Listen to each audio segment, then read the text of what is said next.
following show contains adult content. It's not our intent to offend anyone, but we want to inform you that if you are a child under the age of 18 or get offended easily, this next show may not be for you.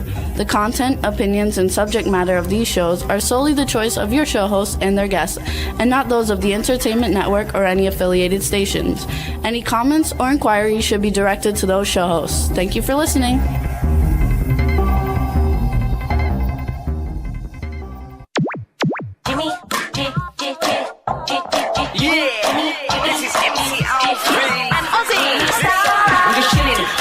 Sitting down and designing, where every man them are thinking, what are we gonna be wearing?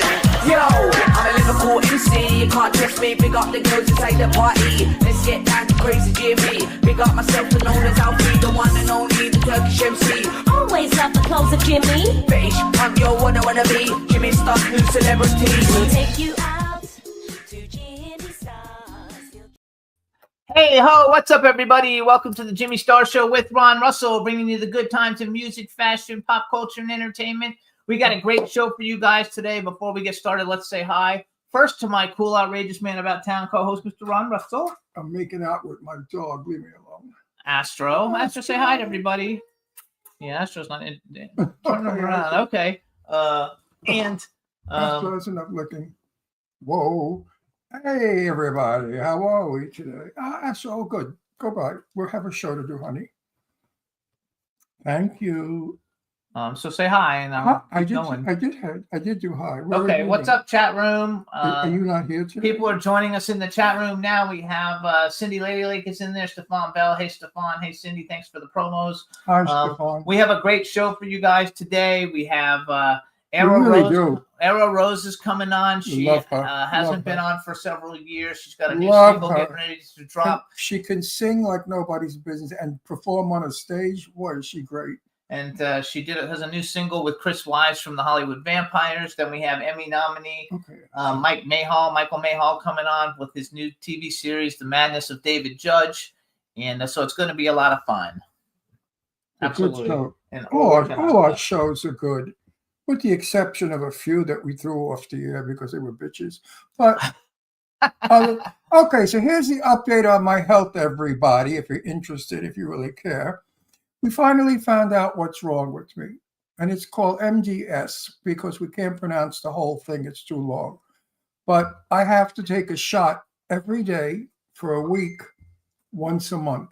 So every month for a week, I go in for shots. And because my white cells and my red cells are weak in my bone marrow, and that's something that happens when you're old. So I said to the doctor, old? You're going to blame everything on old? He said, well, as you age, your body makes less whatever it is bone marrow, and that's what causes this. And the infection that I had from the operation triggered it. So anyway, who gives a shit about all that crappy nonsense? I'm going to be better in about 6 months, but I'm feeling better already. Just knowing. I think my body, Just knowing that. I think my body is starting to heal itself also, because I'm not in the shot yet. But anyway, that's the story. Absolutely. And what's up, chat room? And I also let everybody know I don't have my big green cup today because 2 minutes ago, right before we came on the air, I moved my laptop for the chat room and I knocked it over all over the floor. Broke the glass. No, I didn't break the glass, but that's why you don't see me drinking out of it today. It's the first time in, I don't know, about 20 years. I still have 15 mine years. Because I'm not a clumsy fuck like you. Yes, and you're just sitting. Anyway, hope everybody is doing well. Did you know that people used to want these cups, remember? Yes. I have mine. It's on the floor. They asked where we bought them, and I have not a clue. Where did we buy these cups? You remember? I don't know. Someplace in Pennsylvania, because we've had them since we lived in Pennsylvania. Yeah, these cups are old. We've been using them on the show for like 12 years or 10 years. Forever and ever. Ever and ever. No. Let's see. So we want to thank everybody for listening. You can listen to the show. We're on Podbean, Buzzsprout, Apple Podcasts, iHeartRadio, SoundCloud, iTunes, Spotify, Amazon Music, YouTube, Google Podcasts, Radio Public, TuneIn, and Amazon Prime. Our last two shows did really good, you guys. Last week with Mark Loverush, everybody loves all those people. We had a really fun time, and I think we broke 25,000 views on YouTube, which is a lot for us on YouTube. And our show from the week before with Stephen Mock and the mom from E.T. Now I forgot her name. Isn't that funny? What's her name? Her name is Shelley? No, oh my God, I'm like a moron. I forgot too. Her name is oh my God, now I have to look it up. I'm sorry. But that show, you guys, is almost at 50,000 views just on YouTube. So it's a really cool thing. And her name is Wallace. D. Wallace. There you go. I'm sorry. Forgive Thank us you, for Cindy. forgetting. But we're busy right now because, we're planning our move. So we're working on our house to make it perfectly beautiful. So when people come to see it, they'll buy it. Yeah, we got a lot of stuff going on. And then on. we can move to Florida. Yay! Thanks. Lady Lake said D. Wallace in there. Thanks. She said they love Mark and all his people. So it's terrific. And so thanks to everybody for all that. I also want to thank everybody who downloaded my books. I'm starting to do really well. They have several 5-star. One of them has 21 5-star reviews. One of them has 5-star reviews. It's pretty good because I'm just starting. But I want to show them to you all anyway. The Obsidian Circle, that's the one that we did for free to see if we could get people. Lots of people bought it. 5 people left 5-star reviews. So thank you. It's a great book. You can get all these books are on Kindle and on paperbacks that you can get. Silver Spies trilogy. Already people asking me if we're going to turn it into a TV series, which we could because Ron could easily be a Silver Spy. And it's got 21 5-star reviews, you guys. So thank you so much. Then we've got the Ashcroft Chronicles. This one's the one that just came out last week. So it hasn't done anything yet because we're just really starting to promote it. And don't forget, Pop Goes the Collector. If you're a collector person, you can watch my other podcast, Collector's Corner with Jimmy Starr. It's doing really well also. So thanks for all your support, everybody, and all the things that we do. Okay, And next week we're working on his. While we're talking about books, the script that I wrote, The Gift of Magic, everyone that read it, from Paul Sorvino down to Lainey Kazan to everybody, loved it, wanted to be in it. But unfortunately, we can't get anybody right now to finance it. So rather than just let it die, or I have no head for running around looking for money to make a movie, I've decided to write it into a book. I think it's going to make a fantastic book. Now, when people read the book, somebody might say, oh, this would make a great movie, and then they'll finance me. It may be a new way of getting money for a movie. My book will be about this Jewish woman in 1943 who is a bookie, and she's married to an Italian guy in the mafia. And what they do with their family in politics and the Nazis and blowing up the Brooklyn Navy. It's just an exciting book of fun laughter, lots of good jokes in it. And if you're Jewish, you're going to love it. And if you're Italian, you're going to love it because I brought out all of the all of the nuance of being Italian and Jewish. It's called The Gift of Magic. The Cursed Gift of Magic. What is it? The Cursed Gift of Magic. Is it The Cursed Gift? Yes. No, it's just The Gift of Magic. Oh, The Cursed Gift of Yes, it's the Cursed Gift of Cursed Magic. Gift of Magic. I mean, for right now, at least, we can change that. Anyway, it'll be out in a couple of months.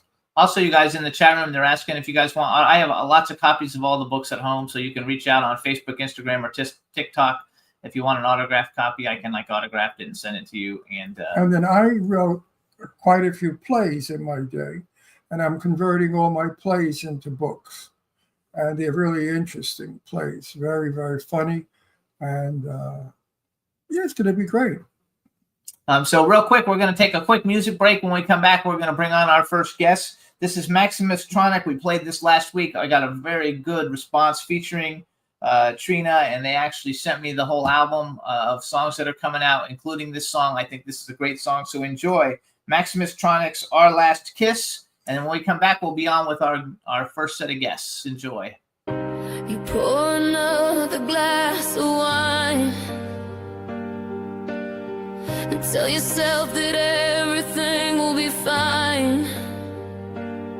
And I watch my life like some TV show, and I I cry for you like you know I would. You light up another cigarette, and you say some things that I'll never forget. But I can't walk away like some kind of fool, and I take a hit like you know I would. And I never thought we'd be this, and I never knew I'd hate you. Who would have thought our last kiss was the last time for happiness? And I never thought we'd be here, and I never knew I'd hate you. Who would have thought our last kiss was the last shot at happiness? You scream as you punch out the door,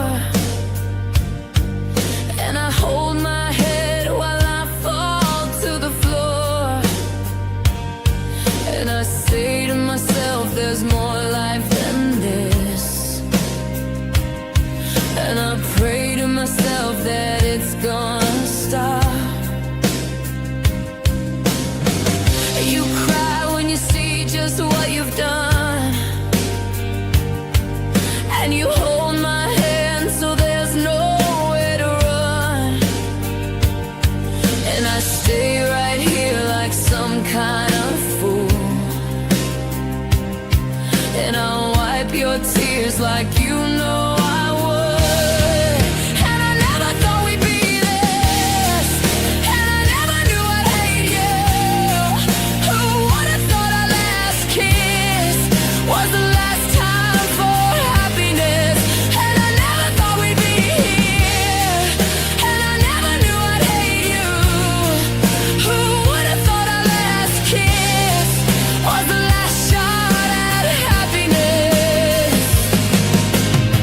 I don't know what to do about us. I don't know how to feel about us.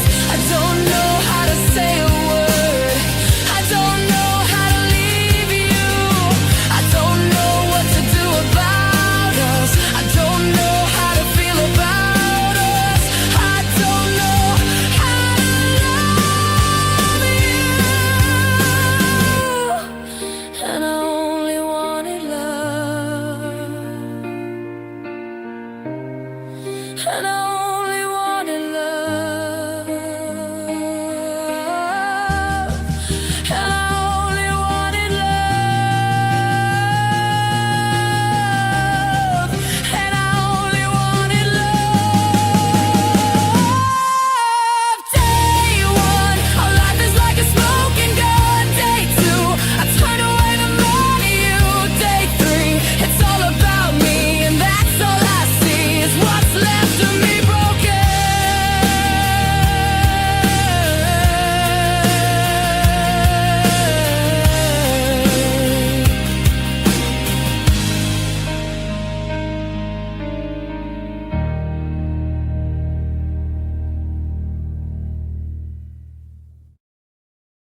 Hey, everybody. So that was Our Last Kiss by Lee Thomas, who's Maximus Tronic. I love it. Unusual song because it's about a man beating up a woman. And I think the subject matter is really super sensitive. And this song is a great tribute to the women that have survived abuse from their husbands. Yes. And it's a really great show. So, all right, we're going to bring on our first guest. Let's bring her on. Hi. Hey! You are your little. Hi, Ron. How are you? How are you, my sweetie? You look fabulous. Oh, so do you guys. You guys don't age. You guys Oh. look. You look like a woman now. You're not a little girl now. You look like a sexy lady. I know. I looked like a baby last time I was on this podcast. Right. So you were like 21 then, right? Yeah, I was freshly 21, so it's been a minute. And now you're 20. That's probably 3 years, right? 24. 27 next year, yeah. 27? Yeah. Oh my God, I didn't realize it's been that long. The whole time of COVID, you were out of it. I didn't realize you're almost my age. I know, right? 27. I'm 29. I know, Ron, you look it. I love it. So we have a chat room with a bunch of people in it. So say hi to everybody in the chat room. Hi, everybody. They're excited. And I have to tell our audience, this gal can sing, dance, jump around. She's fabulous. Soho Johnny had an event in New York City, and she went on stage and cleaned up. She really brought the house down. Who was the fella you were singing with, the boy, the man? Johnny Soho. I sang with No, him. No, but didn't you sing with somebody else? Like somebody else a on good-looking something? young guy. No, I just sang "Damaged" with the drummer, and then I remember singing that Disney song.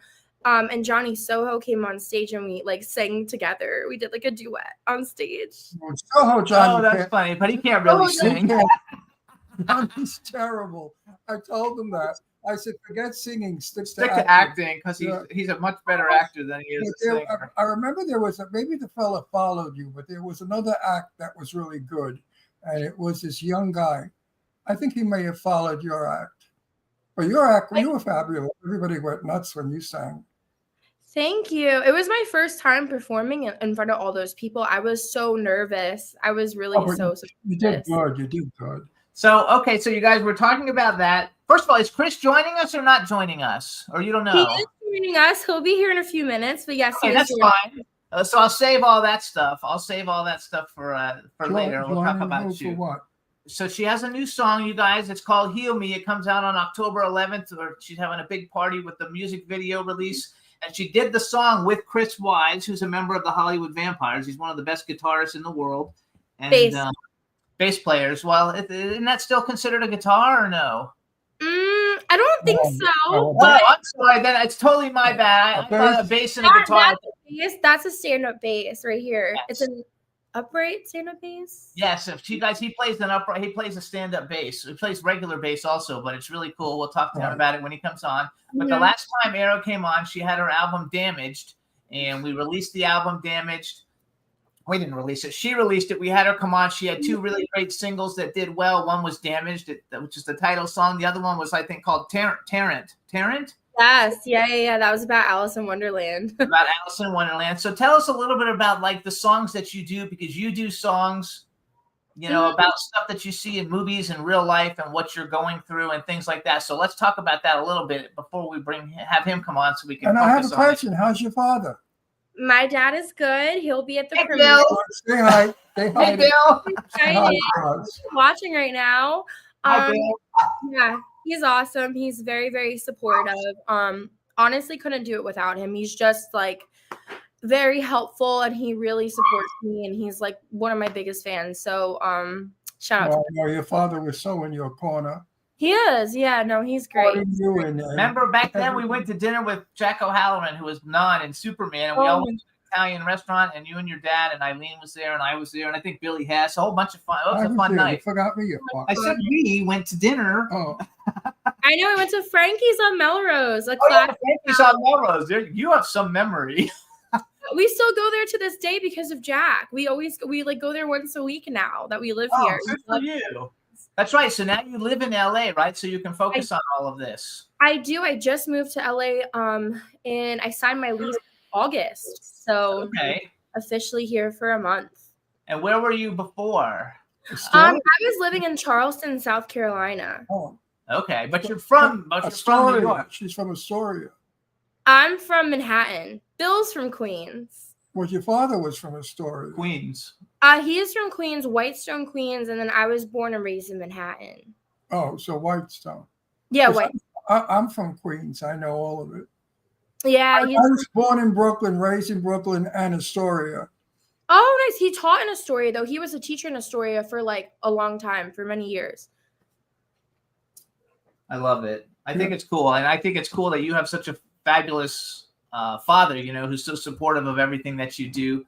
And you have a very interesting backstory, which are you okay talking about your backstory? Yeah, sure, of course. You guys, Arrow has a very unique backstory. Her mother worked in the horrible backstory. It's so sad. In the Twin Towers, and she unfortunately passed away on 9/11, which is now it's like 25 years ago. Yeah, next year will be the 25th anniversary. Okay, so So basically, you would have been like 2 years old, or 1 or 2 years old. 2.5. Yeah. And so she's had a wonderful father who's picking up the reins of as both parents, very supportive. She's super talented. She went to, I think you went to the Lee Strasberg Theater and Film Institute for a little bit, right? I did. I went to college. That was the initial dream. I did go to college for method acting, and I went to high school as well there. But I always wanted to be an actress, and then I started getting into music and kind of weaned off acting a little bit. But that was always the goal, was to act eventually. That's what my true passion. But I still love music so dearly. It just used to be a hobby, and then it turned into more something serious. But I'm grateful, I'm so grateful to do music. Music's amazing. Sure. Well, you're beautiful too, so you could be an actress and you could do them all. Really, So there's no reason why you can do one or another. Boyfriend? I don't. You No. don't have a boyfriend? No. Well, I the mean, men have It's my gone gay. career. All men are gay now because when girls like you don't have a boyfriend, men will jump. The men are In jumping. LA, it's hard to find that. In No, LA. I gotta tell you this. It's true that so many straight guys are jumping each other. I don't know what the hell it is, a new trend, a stupidity, or what. Oh, trust me, I know. Straight guys think nothing of tricking each other. I don't know what is this bullshit. He's saying that too because we saw Charlie Sheen, No. How he has sex with men. I don't In care LA, about, it's I like don't a know. teenage I don't care gang about out Charlie here. Sheen. Yes. I'm talking about people that I know, straight guys. They think nothing of it. It's like a new thing. So you also bisexuality is. I think the Democrats are pushing bisexuality. I don't know. I don't want to talk about any of that. Because of the transsexuals. So what about though in LA though, you could also now that you're actually living there, you could actually focus on acting and singing both while you're there. Yeah, no, I'm excited. It's like, I feel like when you live in LA, it's endless possibilities. Even though Hollywood's been a little slow, I've talked to some people, some of my friends in the industry, and they said kind of ever since the strike, or really ever since COVID, it seemed to have slowed down a lot. They're taking projects to different states. Like I know Georgia is a big state that they're filming in, taking a lot to New York. Big. I don't really think it's the same way as it used to be, but I mean, it's still a great place to be. Texas will be the next big place. They got a bunch of Texas. Yeah. So I think it'll be fun, like all the way around. So let's talk a little. So what I actually thought I would do, maybe we'll do it before Chris comes on. Because you have another song that you just released a couple of months ago, and it's called "Live Without You." And since we can't play the new song, but we want people to know what you sound like, I thought maybe we would play that. Yeah, we'll have to wait until the 11th of October to hear the next one. How's that? Does that work for you? Yeah, that song is great. I did it with a Grammy Award-winning producer, Scott. He was amazing, an insanely talented producer. I mean, I could have never done anything like that on my own. He really helped me step out of my comfort zone with that song because it's typically not the direction I usually go in. But it was great to branch out and do something different. It was super cool. So I really love that song. So tell us the theme of the song. It's basically Live Without You is basically the acceptance of living without someone that you once loved and just time to move on, basically. Oh, so it could be, okay. That's Good. Actually a serious subject. It's an inspirational song, and I like inspirational songs. It is. What we're going to do is play it for everybody. So what I want you to do is you introduce it, and then you hang on. We'll play it for everybody, and we'll be right back. Okay, great. But you introduce it as your song. Oh, okay. This is Live Without You by Ara Rose. There you go. Enjoy, everybody. I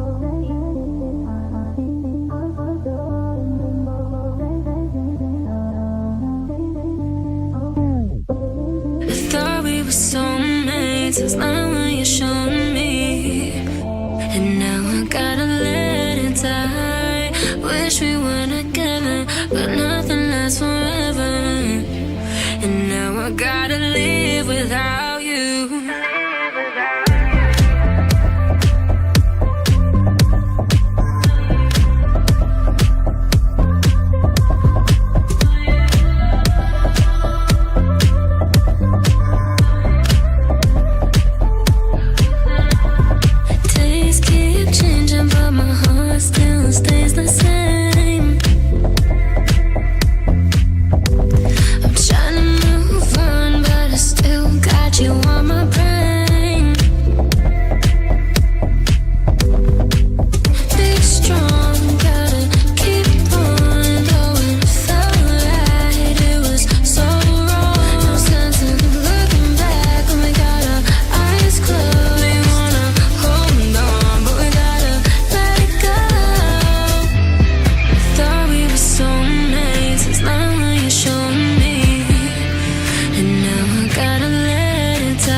that's Arrow Rose, you guys. The name of the song is Live Without You. It's available on all the digital download sites that you can go to. I was just telling him while we were listening to, like, it didn't seem to me that it's been like that long. Like, I really thought it was only like 3 years. I didn't realize it's like 5 years.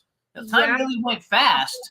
Time flies. I can't believe it. I know. The first time I came on the show, I was 21, so it's been a minute. Long time. Yeah. Like, it's Long just time. unbelievable to I me. can't believe I turned 29. It's like a miracle. I mean, anyway, your song, I couldn't stop dancing in the Yeah, chair. he's like moving around. He's just had knee surgery and he's still bouncing around. I'm with his knee. bouncing my knee surgery around. That song is really good. I love it. It's Oh, so, thank you. so Yeah, danceable. I stepped out of my comfort zone. It's like a happy dance song. Yeah, yeah, yeah, yeah. So let me ask you a question. I think the last time you were on and we talked about different influences that you have, and I think you said Lana Del Rey and Adele, maybe. Yeah. Still influences? Yes, 100%. Lana Del Rey. Lana Del Rey has been my number one. She's like my everything. I'm obsessed with her. I've been listening to her since I was like 11 years old or 12 years old when she dropped her first album, Born to Die. So a lot of her music is very big. It has a lot of like instrumental. That's really my vibe. I like all of that. Like a lot of her stuff sounds like very orchestra and all that sort of thing, big piano, very big sound. So I really love her. So I totally get, and her lyrics are very much like poetry.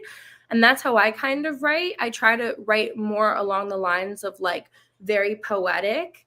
So yeah, a lot of it's because of her. So I have to be honest, like, I think that I couldn't name a Lana Del Rey song. I probably do know if I heard it and you said, oh, that's Lana Del Rey, I'd probably know because I listen to a lot of music. Adele, on the other hand, I love Adele. So like I know all Adele's songs, but Lana Del Rey, I don't. What about like Hey, hang on. Did you know that Johnny Mathis has sold over 340 million records? I didn't know that. do you know who Johnny imagine Mathis is? 340 He million. sounds really familiar. I feel like I do know who that is. She doesn't know who Johnny Mathis Oh, is. I'm going to kill myself. You don't know who Johnny Mathis Your dad will know. No, I should know who he is. I think I do. He sounds really familiar. Chances are, though I wear a silly grin. Yes. you won't Anyway, look up Johnny Mathis later because you'll know him. Johnny Mathis is They like say that- bigger than Frank Sinatra, So- bigger than anybody. Back in the Oh, day, no, of course. Okay, yeah. I know back who in you're the talking about. day when they didn't all, 40s or No, 50s. I only brought him up because he has full sound. He travels with an orchestra, a big orchestra. See, that's what I like. That's like, yeah, that's cool. That's really He cool. has a real sound. I Beautiful. remember when we had you before. So like, I know you play piano. You don't play upright bass though, right? No, that's Chris's specialty. I only play Okay. piano. I can't So play you- anything else. You write songs and then you play the piano. Like, because I remember seeing you play. I don't know. Maybe you played in a video or something. Because I've seen you play. Whoever's there, say hi. Oh, well, Chris is about to join us right now. Oh, okay. The song, so yes. Who's singing? Oh, Chris. Yeah, he plays the bass. He's Chris Wise, what's up? Good to see you, my man. Long time no see. Nice to see you. Nice to see you too. You look like a rabbi. Well, I could maybe double for one. With the hat and the beard, you look religious.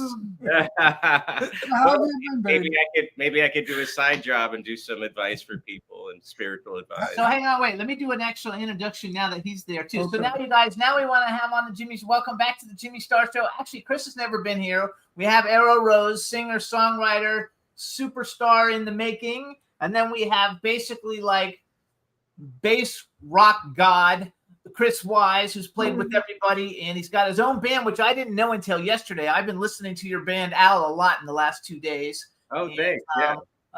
And so we want to welcome you to the show. We haven't seen you in a long time. Hope everything is well, and congratulations to the two of you on the new single that's going to be dropping on October 11th. Thank you. Yeah, it was really cool. I happened to be in New York visiting my family. I was born in Queens as well, Where in Queens? Woodside. Oh, Well, Woodside. I was born at Queens Pedestrian, or what do you call it? What do you There know? was a bar in Queens I hung out in. Yeah, Oh, right by Gil- Main Stadium there. When I was young, I hung out in a bar in Woodside called Gildays, and it Oh, was wow. right next to the White Castle. Oh, my parents talk about the White Castle. On Queens Boulevard. Oh, wow. I hear about White Castle to this day, the burgers and My stuff. dad's still obsessed. I had a lot of fun in Woodside. I love White Castle. We don't have it. We were just in New York about 6 or 8 weeks ago, and like I made sure that was one of our stops was to go to White Castle since we They have one in Vegas now too. Yeah, Oh, that's cool because you can buy the little frozen ones in the grocery store, but they don't So, taste like yeah, they're ones. not the same. It's not the same. It's not fresh, right? No. Yeah, it's not fresh at all. It's My different. family, my family knows all about we're Irish New Yorkers. My mom and dad were born in Ireland. They met in Manhattan and got married, and then here I am. And so we have this shared Irish background. O'Connor We and do. Wise is actually old Mhm. English. WYSE is how you spell it. And you mentioned my band Owl. That's been my band for many years. Right now I'm working on a solo record where I'm layering upright bass, and you can see that at chriswise.com, and all these like dark gothic elements of stories I'm telling. I sort of incorporated on Heal Me. So she asked me if I would play upright bass on the record, on the recording. And I listened to it and I didn't really know what the song was going to be. And I was like super excited because it was something different for me since I'm a hard rock guy, right? Everything's pretty hard rock, heavy metal. But being an upright bass player, I could apply these sort of orchestral kind of things where I did bow. I did some sort of orchestrating, almost like orchestrating on the track. Hang on, let me brag. Hang on, Chris, are you married? No. Oh. Oh. You like? I don't know if you heard that wait. before. Do you like blondes? Yeah, I do. Oh, do you like 27-year-old? No. Hey, listen, you never know. They may fall in love if they're working together. They hate this guy's playing. Invite me to the Oh my wedding. If it happens, invite me to the wedding. So wait a second. First, I want to brag. First of all, you were talking about, because I did a bunch of research on you, so I would have some stuff. I saw you have a bunch of cool singles: Haunted Bass, Embryo and Children of the Grave, Black Owl, St. Jude, Jack, and Violent Center featuring Glenn Sobel, which that one I liked a lot because it's got vocals. But tell people, because I didn't know I know what an upright bass is. I didn't actually know there was a difference. I introduced you at the beginning there in guitarist, and she corrected me and said, I thought bass is a guitar, so you were still a guitarist, but you're a bass guitarist. And so tell everybody what's an upright bass, because it's fascinating. Well, it's funny because rock and roll started with upright bass. You go back to Elvis, there was no bass guitar yet. You go back and hear Heartbreak Hotel, it's a little snare, guitar, upright bass. And you brought up Johnny Mathis. He had upright bass. There was no bass guitar. So it's the original form of bass. If you went to go see an orchestra, you would see violin, viola, cello, and double bass, or upright bass, they call it. And I went to college for double bass, started working on the bow. I was already a shredder on bass guitar and pretty innovative in my teens. I was written up in Guitar Magazine and Guitar for the Practicing Musician and all this stuff, and got a lot of press for the way I played. But playing upright bass kept me humble. It's like musical yoga. You never have it perfect, you know. Playing with a bow, like if you were to picture frets on a guitar, right? Frets on a bass are huge, so your margin of error to be out of tune is quite big. So it's a highly disciplined instrument to play in tune, even. You know what I mean? It's a constant. So I had my electric upright bass. What's that? It's one of the most important instruments in music is the bass. Well, Without it, it's empty. It's tinny. it sounds like the band came in when the bass comes in. You know, when you hear When you hear that boom, boom, boom, boom, boom, boom, boom, boom, boom, everything starts to work. Arrow, do you think he's cute? Of course, he's beautiful. He's beautiful. Do you think he's sexy? Yeah. Shut the fuck up, Jimmy. I got a marriage going here. What are you crazy? She's 27. It's time she gets married. She's got to start to have a family, So with kids. Let's first of all let's brag a little, you guys. So Chris Wise obviously has his own band out, which I didn't know, but you guys should look it up. I actually threw in. I had originally thrown a Hollywood Vampires live little clip that we were going to play, but then I switched it out for an Al video because I didn't know you had the band, and I want to promote your solo stuff. But you guys. Chris has worked with everybody. He's a vocalist. He's obviously like one of the best bassists around. Do you know Leland Sklar? Yeah, oh yeah. Well, I've met him, and I think we love him. He's a good friend. Yeah, he's the bass guy too. He's a very good friend of ours. So you guys, we love him. Chris has played. Wait. He did a book, and the book has all celebrities doing that. It's called Everybody Loves Me, and everybody in it shooting a bird. And it's hysterical. And now he's doing a book too. And Jimmy and I will be in it. We love him. The second one. He's wonderful guy. Very cool. So you guys, Chris has played with the Cult, Ozzy Osbourne, rest in peace, Ace Frehley, the Hollywood Vampires, obviously, his own band, Al. And I read online, I don't know if it was an interview or online someplace, that you were inspired by Iron Maiden Steve Harris to play bass. Your website is chriswise.com. And I used to live, I'm from Florida, and in Boca, the lead singer guy from Iron Maiden lives here. We used to see him all the time. Now I can't think of his name. Bruce Dickinson, yeah. Yes, Bruce Dickinson. Yeah, he lives in Boca, or he used to, and we used to see him at events all the time. Tremendous guy with not just the singing part. There's a whole bunch of stuff going on there. Flying the jet for Iron Maiden and all that's crazy.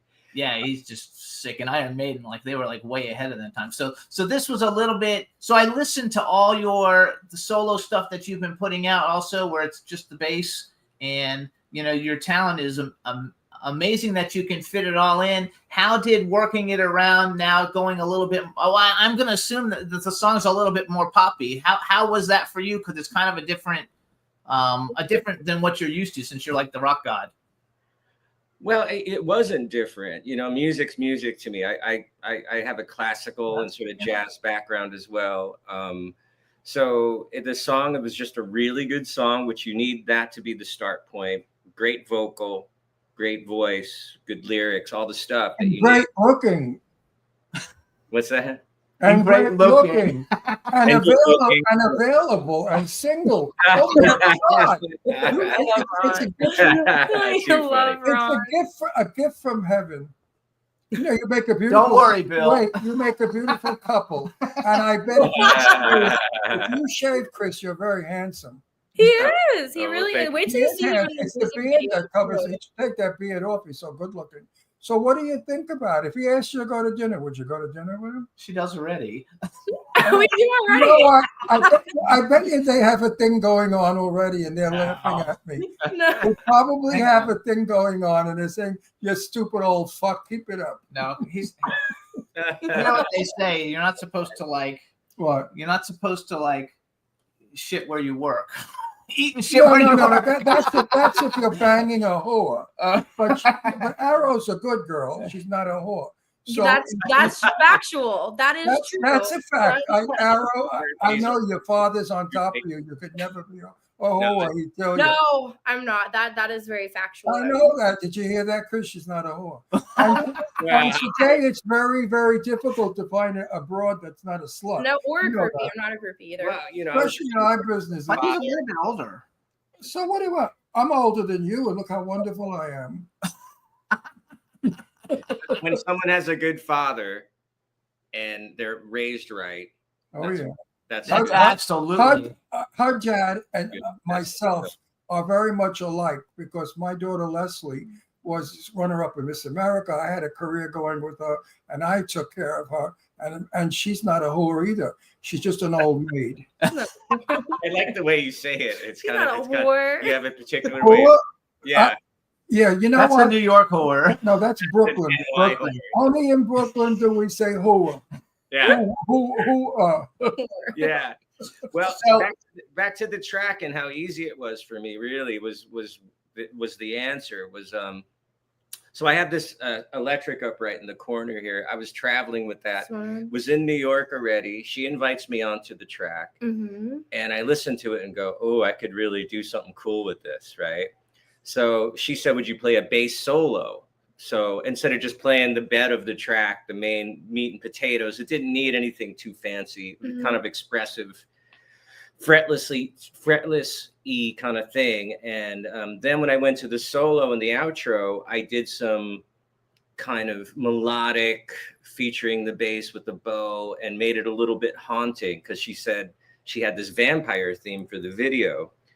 And then the first things off the top of my head, Amanda was like, "That's it. Just keep going. Just finish it." And I was like, "Okay, cool," because it was going over well. So it was really natural to fit in with her and her vibe, and sort of the song was already great, but I just went in and dressed it up like a Christmas tree a bit for the style of song it was. And then we were done. I was like, played it for a bunch of friends, and they were like, "This is great. Like you should do more of this kind of thing."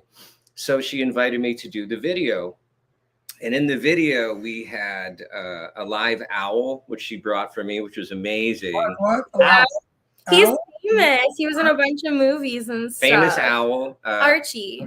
It was a union owl. Union He Archie. had a contract. He had insurance, right? Yeah. And so Archie. she really went out with the video, all out. Mm-hmm.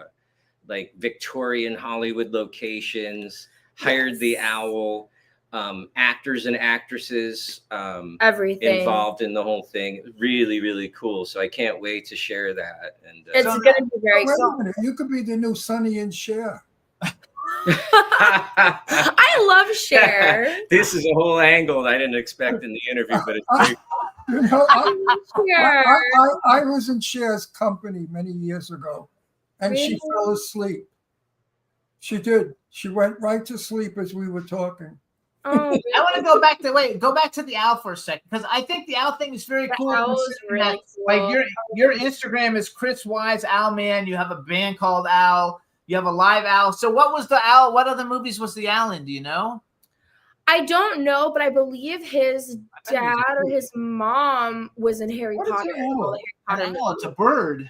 I know that. So what is that doing with an owl? They put the owl in the video. It's a trained Yeah, owl. it's like Chris's Why thing. is the owl in the video? What's it go? Who? Because it's like Chris's thing, you know? Chris Wise Owl. It's Yeah. also kind of gothic, Yeah. vampiric, Oh, okay. part of the night. Gothic. Haunting nighttime stuff. Oh, okay. No, I love it. I think it's going to be cool. So were you surprised when you saw the owl? Well, she told me about it, and but I was very surprised that when you're in the company of a real living owl, we were in shock. You know, you hear about it all the time, but the way they turn their head almost all the way around It's like a and almost back like- around, you know, Yes. it's really really impressive. heads. So did they like the trainer, and the trainer had the owl? Like, did it fly or something? I mean, the Oh, trainer yeah, it did tried the to owl do fly stuff. away. Yeah, multiple times. It tried to fly It was away. mainly kind Yeah, of owls are very vicious. They this really one, are this vicious. one was a real mellow, calm, and Oh, it yeah, Very would highly sort of biting, sit yeah. with us. It would sit with us, and sort of. Yeah. Sometimes I was like doing my bow with the bass, and it would sort of. Oh look my god, over that's so me, and cool. it was pretty cool. It liked the music. cool. See that? Archie was very cute. Yeah, no, he was one of the best actors in the video. I'm like, hey Archie, chill out over there. Archie was funny. His name was Archie. Yeah, he was so cute. Definitely a top tier actor. Have you ever seen Arrow on stage, Chris, performing? I don't think so, no. I think maybe at a party I saw you get up and jam a song. Is that right? Because she did a number at Soho Johnny's Fair in New York, and I- she's on the stage moving like crazy and singing. And I never saw a proper like you did. Oh, I she really works the boards. She really She's knows. very good. She knows how to work the boards. She really is good. I love it. So what's the premise, Arrow? I guess this is more for you since I guess you wrote the song. So heal me. What's the actual premise of the song? I mean, I get the title, but like, from your perspective, what's the premise of the song? It was about how loving someone, and it could be anybody. It's not specifically necessarily about a significant other. It could be about a parent, a friend, a lover, whoever. But it's about loving someone that has demons, and you can either Has fight demons? Yes. Like, you know, different vices, I guess. Like some people battle, you know, addiction, lust, anger, jealousy, like all of these different things that people battle. Somebody you should not be with. You should be with Chris. Yeah, well, so that, but like it's cool. Like it basically is about expressing different kinds of demons through these vampires, through these people, and we show like scenes of jealousy, scenes of anger, all these sorts of things. But it's basically about you can love someone so much, but if they have demons and you don't want to walk away from that, sometimes you could become that yourself. And so it's really interesting. It's a storyline. I do act in it, which is really cool. The opening Oh, scene. so you got your acting going. Good. Yeah. The opening scene is like a therapy scene, and then I close it out with another acting scene. So it basically sets up the idea of what's happening throughout the video. It's supposed to be like some crazy schizophrenic dream, which is interesting but cool. I think I read too, though. Didn't you go to school and study psychology also? I did. Unfortunately, COVID ruined that. But I was in college for abnormal psychology. I was studying that, and then COVID happened, and I couldn't do online classes, so I never went back. But I was pretty good at Well, abnormal. you're interested in it. So how do you find living in Hollywood or LA, wherever you are? I'm constantly analyzing everybody. I'm like, see it as like a psychology thing. I wouldn't live in LA. He's saying, do you like living in LA? Now, Chris, you live in LA. I do like it. I do. LA used to be fabulous. 60 years ago, when I moved to LA, it was the heaven on earth. Everybody was a hippie, and it was all love, and it was a whole. Oh, it's not that now. Oh, LA is a battleground. It's disgusting. It's filthy. It's hideous. I wouldn't live in LA for free. That's why we chose Palm Springs. You guys live in Palm Springs, right? The cemetery. Yes, yeah, we live in the cemetery, which it's a cemetery. isn't the greatest either. I heard it's beautiful. I've never been to Palm Springs. We could make a zombie movie here without paying anybody, because the people walking around are zombies. You know, they know they're dead yet. They're so old. It's a great vacation spot, though, right? That's what I've heard. Yeah, I would never come vacationing here. Because it's 1,000 gays. It's all fags. Gay people all over. The desert, right? Well, Gay bars, gay people. It's disgusting. we're gay, so we can say that. They're gay, so it's okay for them to say that. Yeah. So let's go back to the whole vampire thing. So first of all, like Ron's got a movie that's coming up that when we get funny, he's going to play a vampire. You have a vampiric theme. Vampire kind of talk goes about my movie. Wait. Vampire goes with the whole like rock star stuff, kind of like stuff too with you. Are you both fans of vampire stuff in the first place? Like I love vampire movies. I am. Like I've that. always been. Pretty much all of it. Yeah, I love the 1930s too, the black and white. Mhm. You know, Bela Lugosi and all that. There's something really Eerie is the word.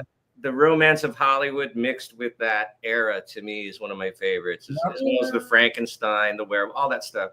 And also for the theme of the song, it's like she's talking about demons and stuff like that. A lot of people romanticize getting bit by a vampire as a way of getting saved from their life, but actually it would just be getting the vampire's demons or whatever. Yeah. And another cool thing we just added, she was talking about the acting scene in the beginning and the ending, which is kind of, it was music, it had no music at this point. So she said, would you come to the studio with your upright bass? I'll play piano and we'll sort of write some sort of spooky intro and outro. And we just started banging away, boom, boom, boom, piano bits, bass. And we sort of saw the vision and just sort of throwing it together. We were at Nightbird Studios over at the Sunset Marquee, and it just went so fast and so great. And it was great. It sounds like American Horror Story, something like that. It does. Yeah, we scored the act. We loved it. We loved it. And it's amazing, you know, just piano and upright bass. And I did some layers, and she did a few little layers. It sounds awesome. It just sounds so amazing. You don't need much more than piano and upright bass. No. I mean, a lot of the classics like Sinatra, Johnny Mathis, you know, back in the day. Big band sound, we used to call it. Yeah. And the piano and the upright bass is tremendous sounding. So you can do whatever you want with that format right there. Right. And we wrote this new intro and outro, like It's outro very credits, right? is what Yeah. it is, yeah. For the And credits, it's really cool. super spooky. So we complement each other really well. She's got the pop element, Yeah. but also she leaned into the dark side a little bit with me, and I just kind of added those colors. No, he was incredible. Truly, I'm just blown away by his talent. He's amazing. I tell him all the time he needs to start scoring movies because Yeah, that's what I was going to say next. Is that's what you, because I've listened to the songs. You should score movies, and we work with a lot of movies, so he should.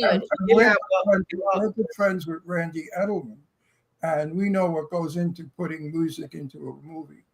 It's not easy. he scored like The Last of the Mohicans and Yeah, Triple it's X, not and My easy. Cousin Vinny. No, it's not easy, but I've got a knack for pulling out the essence of the story and the sound.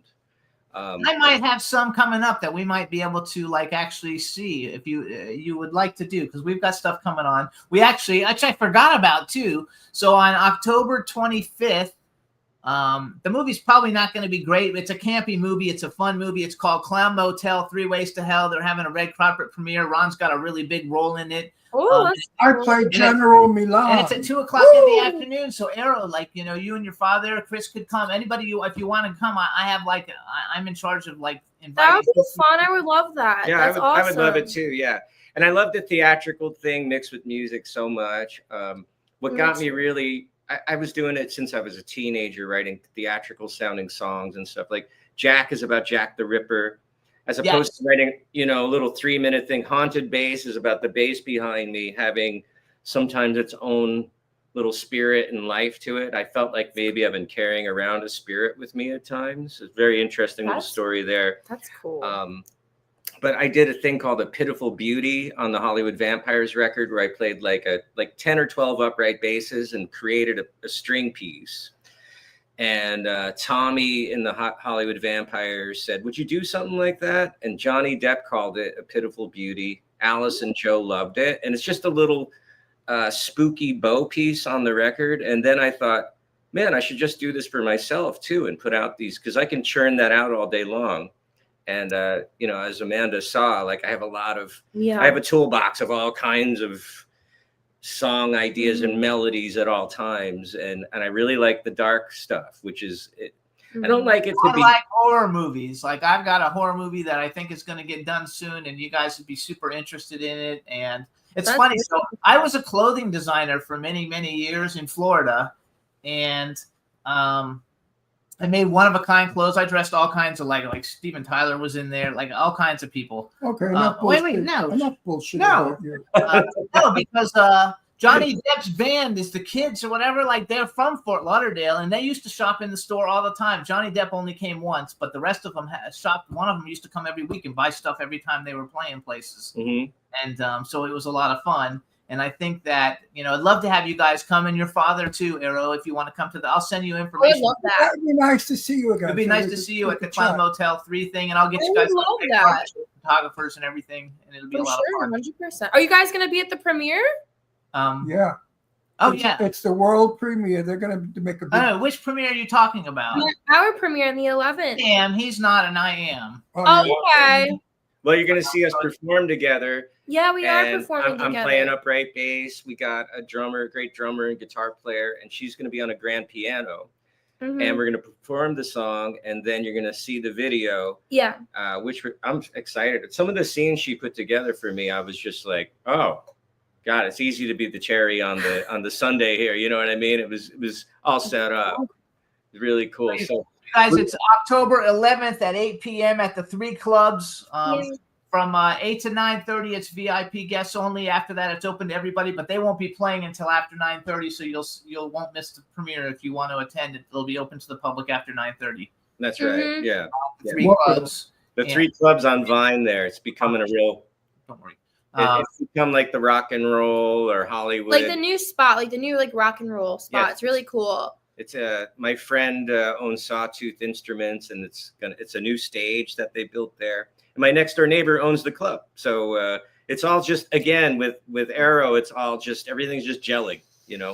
It's all just And happening. they've got 1, 2, 3, 5 other bands playing: Amber Wild, Doheny Drive, Liza Jane, Kelly Phoenix, and Francis Von Viper. And Amber Yeah. Wild is Paul Stanley's son, Evan Stanley's band.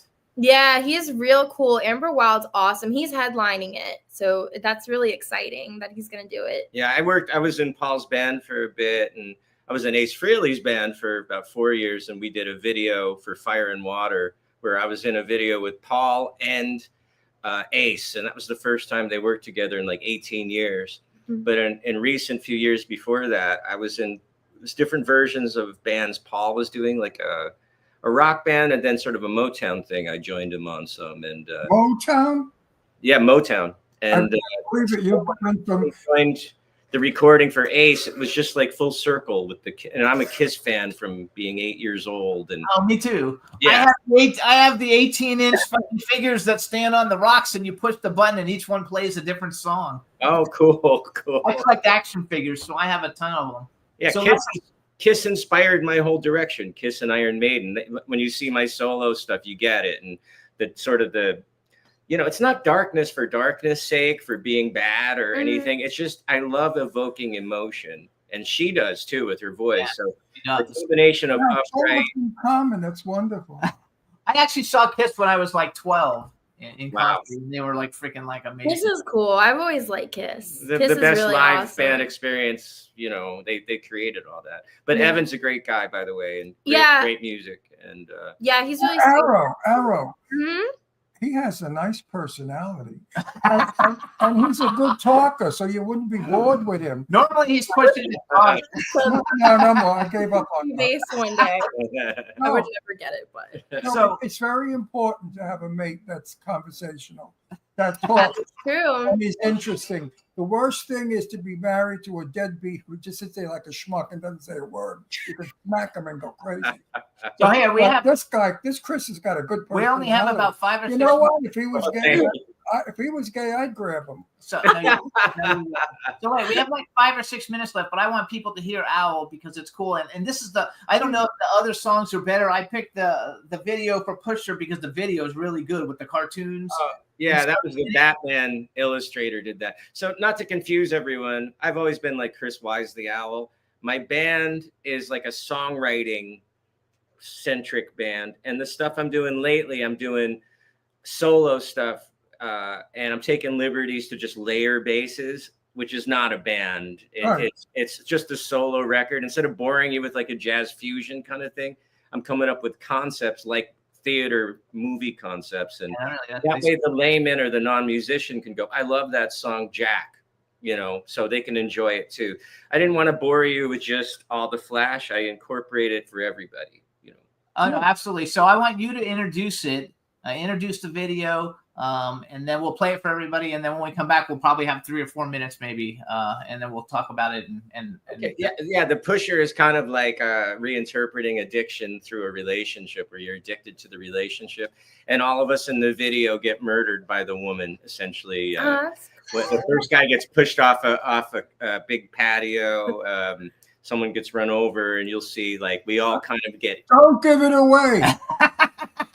There you go, guys. That's kind of the idea. Jeez, all right, everybody. Here's Chris's band Al, and here's the music video for Pusher. Enjoy.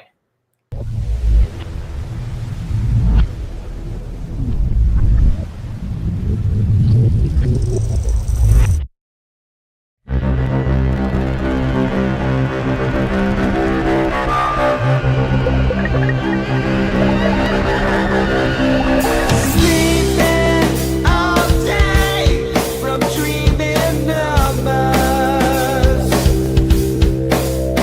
It's like waking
biggest pushers. Chris, I have advice. Listen, I'm 85 years old, Chris. So I have a good mind. Get rid of the beard. You are so handsome.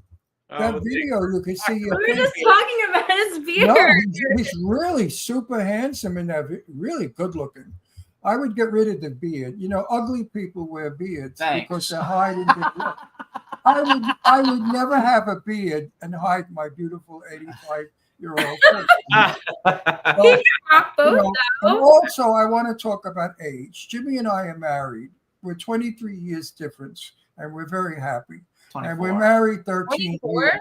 24 years difference. Oh wow. Yeah, I didn't know. I'm 85. He's 60. Oh So- wow. So if a guy is a little older, it doesn't mean anything.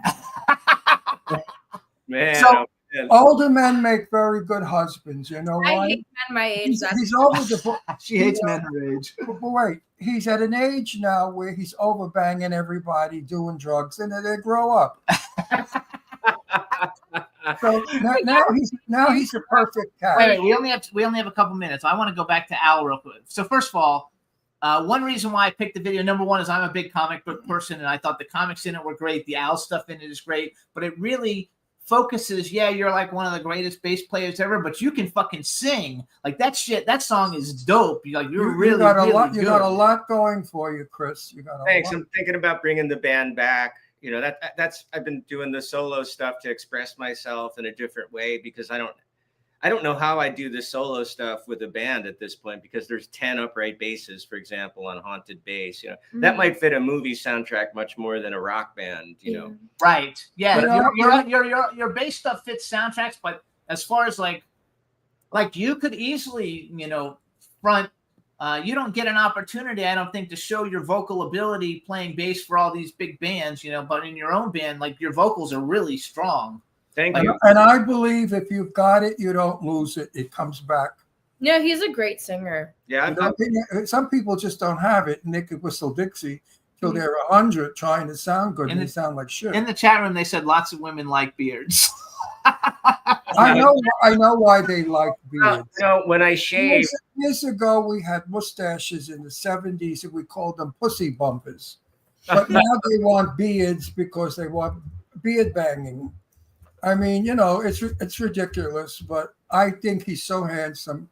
From the video, I said to Jimmy, my God, this guy could be a movie star. He's so handsome. But the beard is got to go. thanks for talking about my music, and I'm really happy to compliment this new music with Arrow. It's really good. Arrow, you make a nice couple.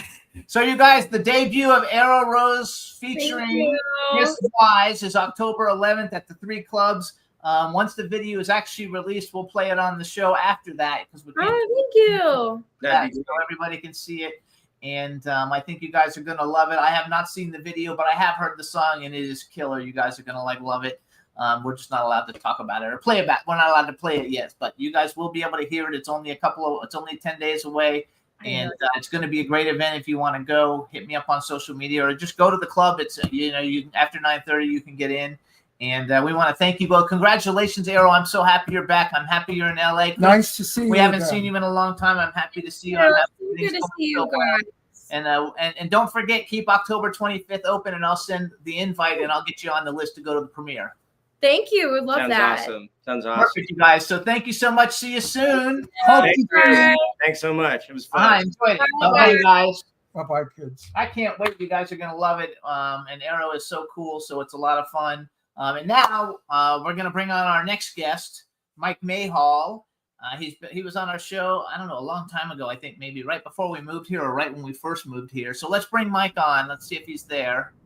Hey, Mike, how are you? I'm good, man. How are you guys? You're very brave to do our show again. I remember having a good time the first time I did it.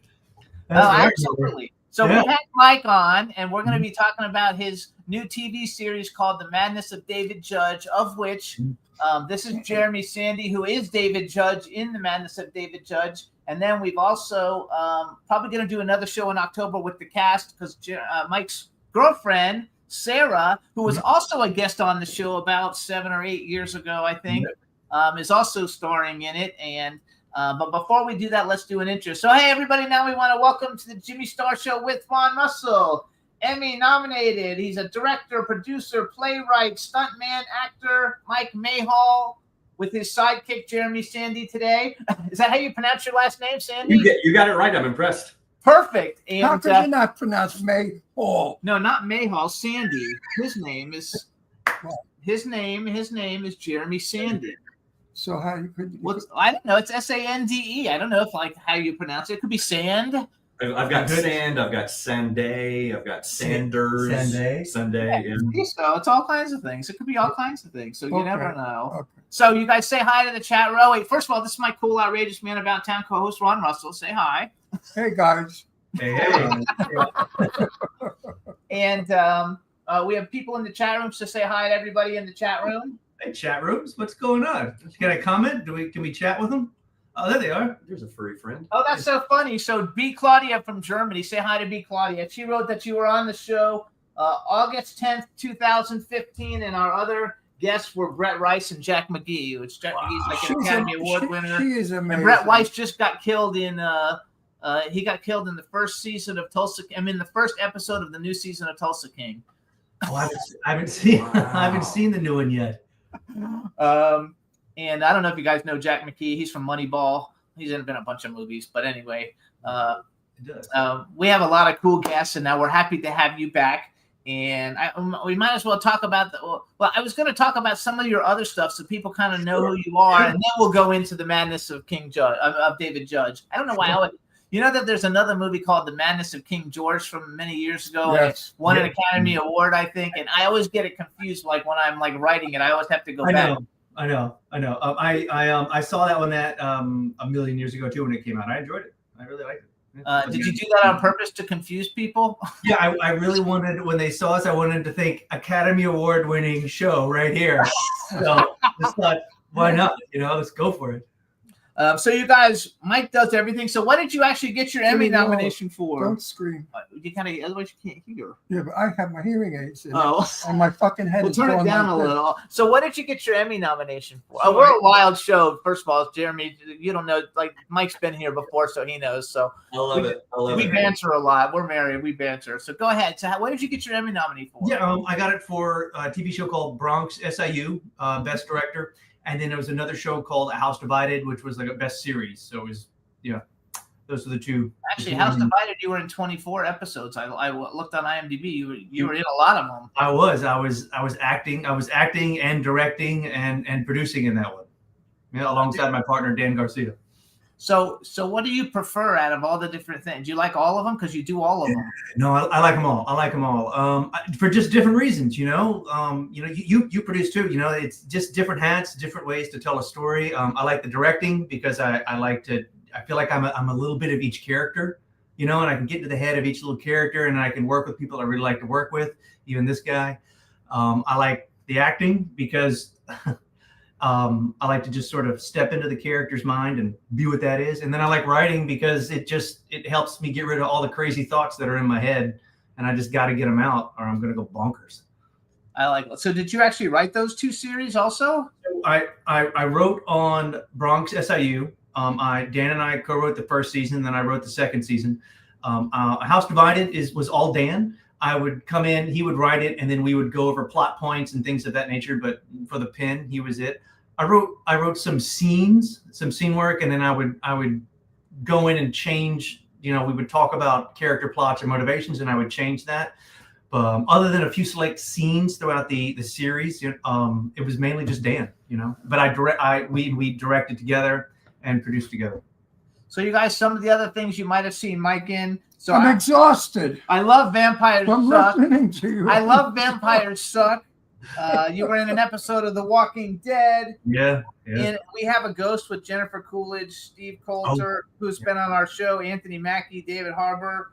One movie that I really liked a lot, and I have to go back and see whatever you were in it, is The Domestics. That's a really good film. Yeah, I really like that. Was a good one, right? You guys, Kate Bosworth, Tyler Hoechlin, Lance Reddick, David Zaslavian. It's a really, really good movie, you guys. I don't think it ever got its due justice. I think they just released it on streaming and they didn't advertise it. I came across it as a fluke. Yeah, it was a really good one. A lot of good people worked on that. They filmed that out here in East New Orleans for the most part. And you wouldn't recognize me because I've got like this huge hat on with antlers and these huge giant goggles, and I look like this post-apocalyptic thing that stepped like right out of Mad Max. But there's a scene where the two leads, they end up in this like this. It's a row of houses and that have kind of been abandoned. And Tyler, the lead, he goes into a house and gets into a fight with a guy. Yeah. And they break off the antler and stab it into the guy's eye after a big fight. That's me. Oh, that's cool.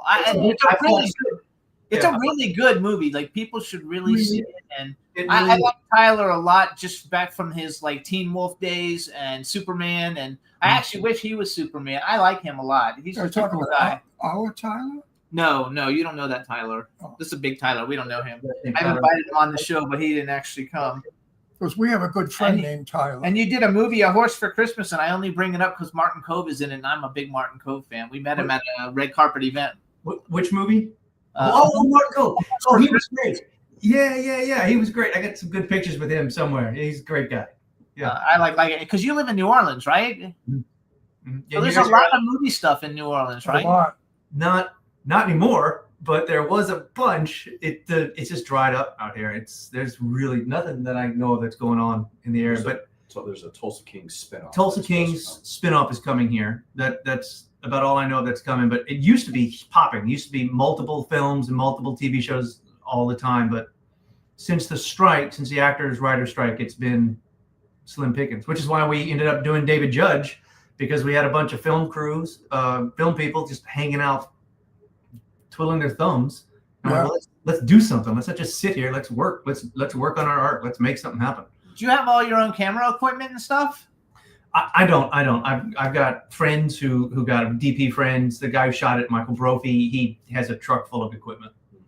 No, that makes a big difference. Okay, so then let's talk about. So you guys, the name of the TV series, it's called The Madness of David Judge. It's 5 episodes. It's on Tubi. That's where they want to get it. You can watch it for free on Tubi, you guys. And Jeremy, who's sitting next to Mike, plays David Judge, so he's the lead character. And here's the little synopsis. Famous writer David Judge's sanity unravels as he faces human and supernatural torments after discovering his wife's infidelity. Jeremy Starr, Sarah Fisher, which is Mike's girlfriend or fiance, or I don't know, girlfriend or partner is one of the other leads. There's also a guy named Cotton Yancey, and I pick him out because he looks so familiar. He looks totally like somebody who would be like on Yellowstone. Oh yeah, He should be. he should be. He would be on Yellowstone, and I 100%. think maybe later this month we'll do a show with the 3 of them coming on if we can set it up. It would be a lot of fun, but it's a really great series, you guys. So tell us a little bit how the idea came about, Mike, and then how did you decide to cast him? I kind of had to because Jeremy and our other producer Emil came to me with an idea of a script we not using. Mm-hmm. They asked me to help direct and get this project off the ground. And to be honest, I wasn't so much interested in the script that they had, but I had another idea that I wanted to bring to the table, which was The Madness of David Judge, tentatively titled The Attic, back when we first started filming. And so that's what we all started on. So I had to cast him. I had no choice but to cast him. Otherwise, the project wouldn't exist. But no, actually, and I'm joking around about it. Everybody knows he's phenomenal. He's a phenomenal. He's brilliant. Phenomenal. He's brilliant in it. So I don't want to make light of the fact that we're joking. Yeah. It wasn't like the guy can't. No. It wasn't like he paid like for an Indiegogo campaign, and stars in a fucking thing that he can't act. He's a really great actor, you guys. You're gonna really like the series. Since we're bragging on him here for a minute, like to watch Jeremy create this character of David Judge in real time as we filmed was amazing. I just don't know how he did it. The character he's such a broken, fractured human, David Judge, and the subtleties that Jeremy was able to bring forward and just to maintain that level of intensity for as long as we filmed was super, super impressive. It was just, God, he was amazing. He's worth watching. He is he should get an Academy Award for it. I think he was really good. You were great, fantastic. Yeah, it was a crazy project. That's the good thing about having a very seasoned and caring director, is that, especially like this character, like these types of characters, I always kind of equate them to like a tornado, where it's like the outside is just tumultuous and going everywhere, but you have to have like a sense of calm within. And so it was nice to have Mike at the helm, because he just kind of let Jeremy disappear and he let David show up. And then in those moments that Jeremy would be like, Michael, where are we? It was very nice to have somebody in control and saw what was happening, so that I could just kind of exist in this crazy world that we created. So you guys also, Jeremy has 105 credits, so he's been in a ton of stuff. One of the things that stands out, just because like it seems like we know a lot of people who worked on Deepwater Horizon, are you a stunt person also, or are you just an actor? No, so it's actually where I met Mike, career wise. But at that point, I was just acting, and so I got a chance to play one of the 11 guys that was deceased on the Deepwater, Adam Wisey. And so like that was that was a crazy fan. And you know, the older that you get in this world, the smaller that it gets. And crazily enough, Adam worked on the previous rig with a guy that I graduated high school with. So like our degree of separation was like one person. And so I got to meet his mother, his grandmother, like his whole family. Like it was a very cool career experience, but a very humbling humanitarian experience at the same time. You did another movie that I've actually seen. I don't know how I saw it, but I have seen it. It's called Attack of the Southern Fried Zombies. And it's funny to me because like out of all the things that you've done, that's one of the things I've seen. So that was this crazy like zombie film that we did up in Clarksdale, Mississippi. Oh I mean, it is cheese horror, but like, so do you remember the biker? Yeah. Yeah. So that was me. I was the biker guy. That was insane. That was so like we're in Clarksdale, Mississippi. And I swear probably 50% of the townsfolk were extras in that movie. Like they just set up a carnival and they were like, come out to the carnival. We'll have cotton candy and Cokes and we'll put blood on you and let you run around. I mean, it was insanity.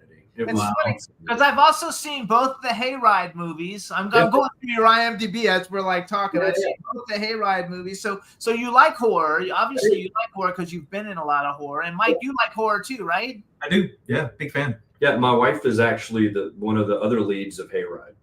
That was actually both of ours like first legit full-length feature film.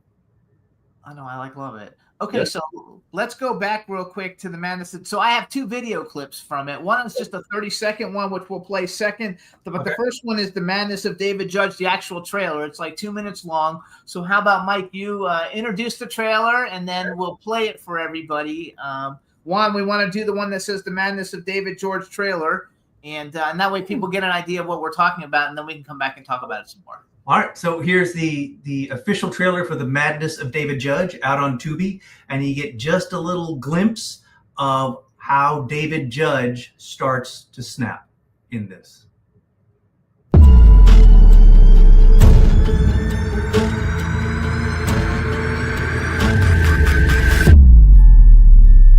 If you are just joining us, we are with world-renowned best-selling author David Judge. By the time that this airs, I will be locked away in my retreat, writing like a madman.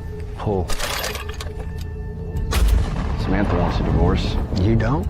I don't know what I want. You know, it's not the leaving that's hard. It's the guilt of moving on and being happy about it. You know what I find interesting? A detective all the way from New Orleans shows up and you have not asked me what I am doing here. Your wife is missing. Your mind is being consumed by Samantha. You know, the man she croons out to you, it ain't fair. That doesn't make any sense because I spoke with her yesterday. She's been missing the better part of 10 days, maybe longer. That is, according to her friend Richard, who reported her missing. Do you love me? I'd die before I hurt you again. Is that what you want? Is that love? David? You coming by here, messing with things when I'm not here? No, David.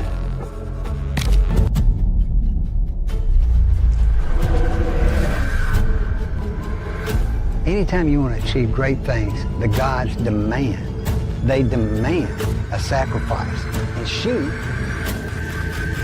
is on the altar.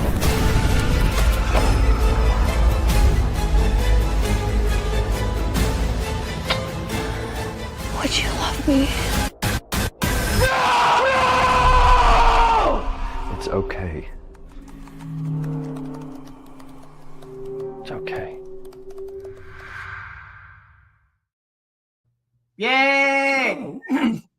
So first thing I want to say for all the people watching the show, especially Dawn, because I know you like this kind of stuff. This is a really good series. It's a limited series, you guys. It's 5 episodes. It's not like a Jason movie or something where you just watch a bunch of people getting slashed up. It's a psychological thriller. You know, you don't really know what's going on, you know, until you go through the whole thing. It's got a lot of twists and turns, and I think everybody will really enjoy it. And really, everybody in the cast is stellar. It's a really, really stellar thing. And it's on Tubi. It's also on Amazon Prime and something else. Amazon Prime and Movie Central. Those are the big ones. Which I think Movie Central is on YouTube, right? Yep, YouTube.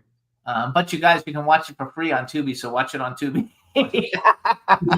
Super easy. So how many things have you directed? A lot of stuff, Mike?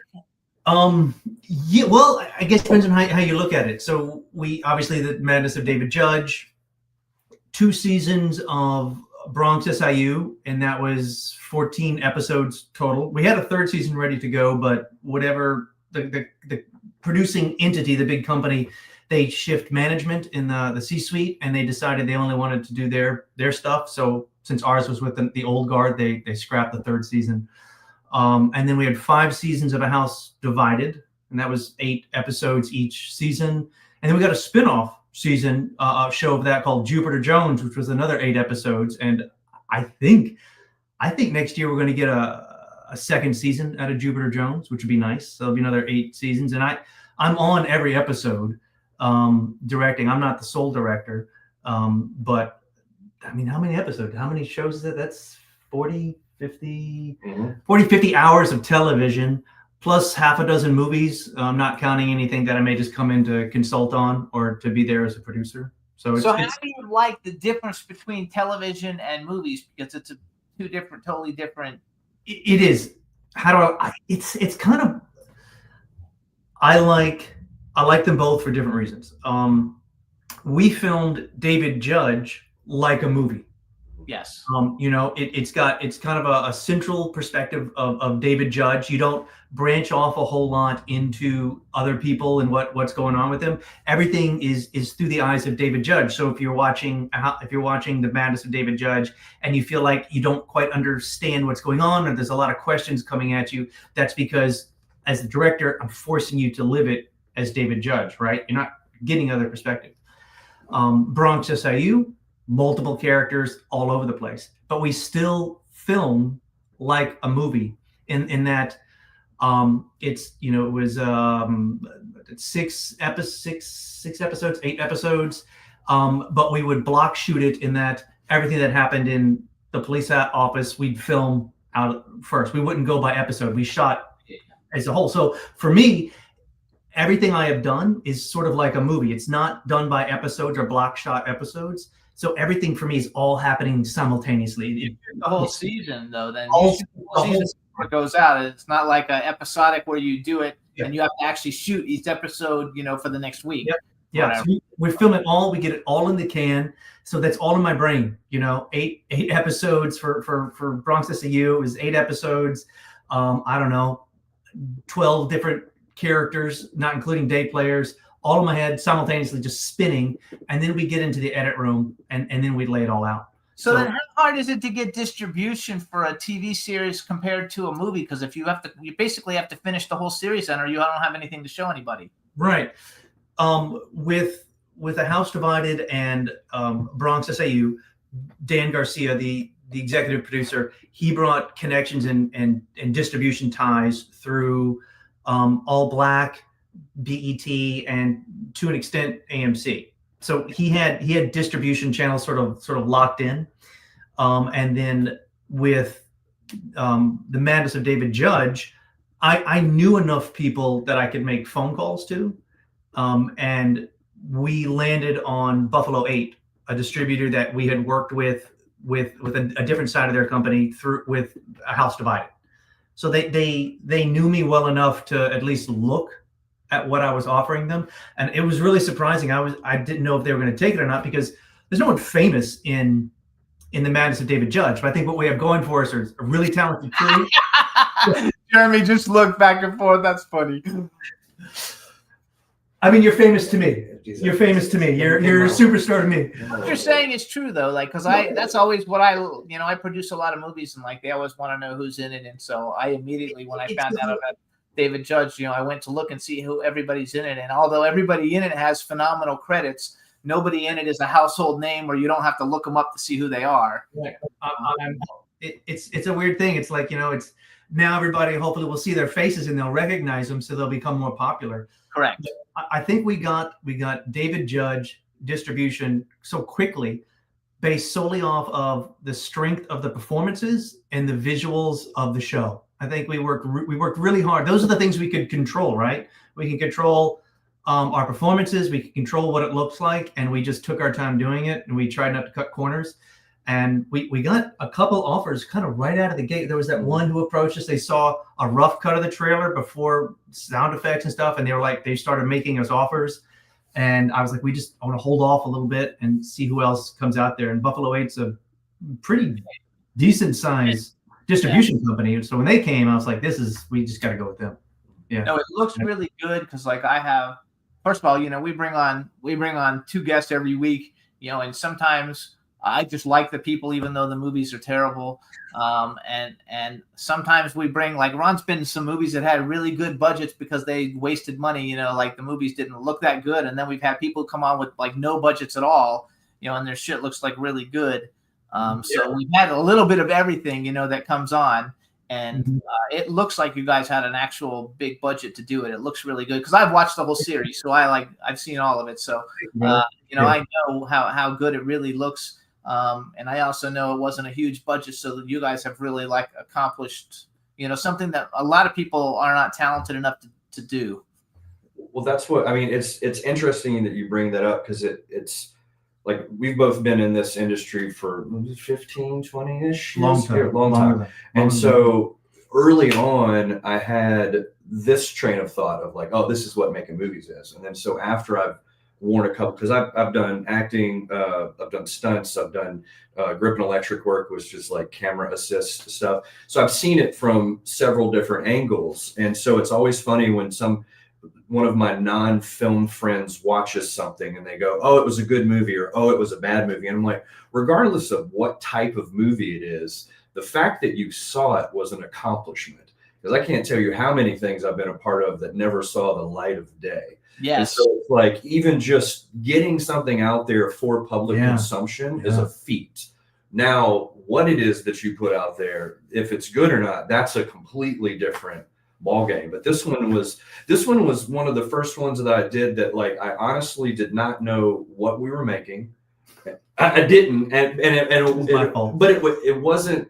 Jeremy knew what we were making, but it was, I had to go into a place and like, I really don't know what was happening. And so like the majority of our shoot was really just this one lake house. And then we took a couple of days up in Jackson, and then like a day in the city and stuff like, so like a few little, but the majority of the shoot was in this one place.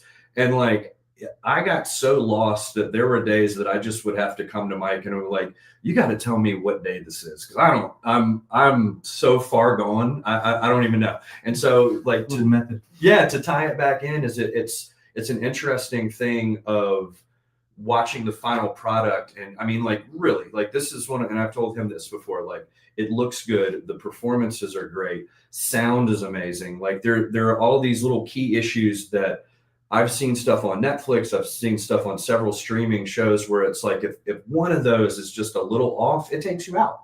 It really like if sound design is off, it takes me out. I can't handle like dubbed lines. Like that's just a person.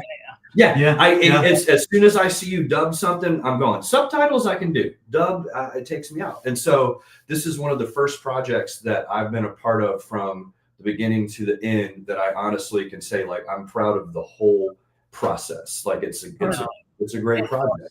It looks really good. It looks like you had a budget. It's done very well. We see a lot of stuff, and to change the perspective a little bit. So I think anybody who makes a film and gets it distributed, whether it's good or bad, is a huge feat because lots of people talk about it, but not many people actually do it. So even though like, I have a friend who I don't want to say who he is or what the movie is, but like, you know, he has several movies that he's made for under $10,000, and every one of them generates about $150,000 worth of revenue. He gets them all distributed, he makes, you know, money, and even though they're not the greatest movies ever, they're not terrible. I've seen other people's movies that cost $400,000 or $500,000 that are worse than these $10,000 movies, you know. So they're not like terrible. They're not the greatest, but he makes a nice living. You know, he does 2 or 3 of them a year, and he makes a ton of money. And that's the interesting thing about like a business is that there's the business side of it, and then there's the art side of it. And so right off the bat, when somebody watches something, it's like, well, was this made for profit or was this made for art? And if I feel as though if you can really make the two of those come together, that's where the win is. You know? We should tell everybody too. You can follow Mike on Instagram. He's at Michael Mayhall, not Mike, but Michael Mayhall. And Jeremy, I don't know what yours is since I didn't know you were coming on. It's Jeremy Sandy. JEREMYSANDE. So let's talk about some different stuff. This is stuff I always like to talk about, and there's 2 of you. So you guys have done all kinds of stuff in all different roles. So this is like a bucket list question that I like to ask everybody. And so bucket list first, male and female actor, living or dead, that you would like to have worked with, and they could be living or dead. And then the second half of the question for each one of you will be, if you could have ever been in any movie that's ever been made, what movie would you like to have been in? You go first. Yeah, you first. So I actually got my bucket list. Yeah, 3 years ago. I'm an 80s kid. I was born in 81. Die Hard was one of my favorite movies as a kid, and I got to work with Bruce Willis before he retired. Like, good for you. That was my like to have a scene with Bruce Willis. I was like, I'm good. I can check out. I'm awesome. And it was just you know, those moments like as a kid that you just never think that you're gonna, you know, oh, this is so far out of the realm, and then just standing there one day going like, holy shit, that's John McClane. Like, just that was wild. As far as movies of all time, female, you got to give me a female one too. Female, male and female, so that way, Mike, you can be thinking about it. Female, I would say, God, it's a toss-up. Either Julia Roberts or Helen Mirren. Helen Mirren. Yeah, one of those two. One of those two. Yeah. Like, absolutely. If you ever worked with Julia Roberts, you'd quit the business. Yeah, they say she's kind of a bitch. She is a total horrible bitch, I heard. Anyone that worked with her, they all left set hating her. Really? Yeah. Terrible. And J-Lo. We have a friend who was in a J-Lo video, and she told us stories live on the air with J-Lo. Like, you weren't allowed to look her in the eye. No. You weren't allowed to say anything to her. If you looked her in the eye and she caught you, you got fired. We have heard so much stuff from people that come on here. We could write a book. Yeah, no, you could. Now, just because you're famous doesn't mean you could shit on people. Yeah, I agree. A lot of people that I have never worked with anybody that I've only worked with big people who are nice. Yes. I mean, I have never had a bad encounter, because if I did, I tell them, listen, you little fuck, who do you think you are? You still fart, shit, and pee, so knock it off. Give us a movie, Jeremy. What movie would you have liked to have been in? Any movie that's ever been made? Raiders of the Lost Ark. Great. We just watched that recently, actually. Hands The down. Lost Ark. I'm a big Harrison Ford fan, too. Oh, yeah. Absolutely. He was very nice. Yeah. He was shooting in Manhattan, and I was walking down 3rd Avenue with my young daughter. Yeah. And we like to look in the window with all the little puppies. in the pet store. And one of the wise guys there said, come on, move it, get those kids out of here. Come on, move it. So I walked up to Harrison and I said to him, listen, can you get these people to be nice to the children? In between shots, let them look at the puppies. Then when you're shooting, of course, they're not in the scene. He said, I'm sorry about that. He walked over to that guy and told that guy, let the kids look in the window at the puppies. Harrison Ford is a gent in my book. Yeah, no, actually, when I lived in New York City, I got to wait on him and Callista Flockhart once, and it was the hardest thing to just take out the fact that this was Han Solo and Indiana Jones and just a guy with his wife having dinner. And I'm like, don't fanboy. And that show that Callista Flockhart was on was one of my favorite shows back in the day. Ally McBeal. It was a great show. It was a great show. Yeah. 50 years ago, my experience was 65 years ago. All the stars that were big knew better than to not behave on a set. They knew better because they knew word would get out. But today they don't give a damn. They really don't. It's that, but there's also so much going on today where, like, you know, back then it was movie stars were rare, right? It was right. It was just, now you've got, you know, if he does something Instagram bad today, somebody's going to do something and bad tomorrow that people will forget all about what Mike did. You know. So just so you guys know, one of Ron's best friends, she actually passed away after she left his house, with Jane Russell. Yeah. I don't know if you're old enough to know who Jane Russell is, but yeah. Jane Russell was his best friend. He did work with Elizabeth Taylor. He knew Betty Davis. Huh? No relation, Ron Russell, Jaden. No. Oh, no. So Ron, back in the day, was a female impersonator in straight clubs, and he actually sang in his own voice, and he impersonated Jane Russell for many years. And then he actually met her one day, and they became fast friends. And for the last 10 years of her life, they were like best friends. That's awesome. Did she meet you when you were impersonating her? No. No. No, he actually had an epiphany where a book fell, a Jane Russell book fell. What's the Jane? You only have a couple minutes. You got to do It's a long story, but it was something that happened in my house where I was getting a book out of the bookcase and another book fell down, and the book was laying on the floor open where she had just lost her second husband and what she was going through. And I had just lost my partner of 42 years. So I took the book and read it, and I said to my daughter, we have to find Jane Russell. And so they went and looked at her. We went looking for her. We found her. And when we met, we just became the best of friends. And we stayed in each other's homes. We traveled together. Jane was like my sister. I took her name, Russell. And she was very, very happy with that. She was flattered. So she was a star. And Jane Russell would help another actor. She wouldn't hinder an actor by being nasty to intimidate them. Today, a lot of actors that are big, my hearing aid fell out. Shit. Today, a lot of actors that are big, they intimidate the people they work with by doing that. You don't go in your trailer and not talk to the people that you are working with. I'm with you. I won't drop names. Wait, go ahead.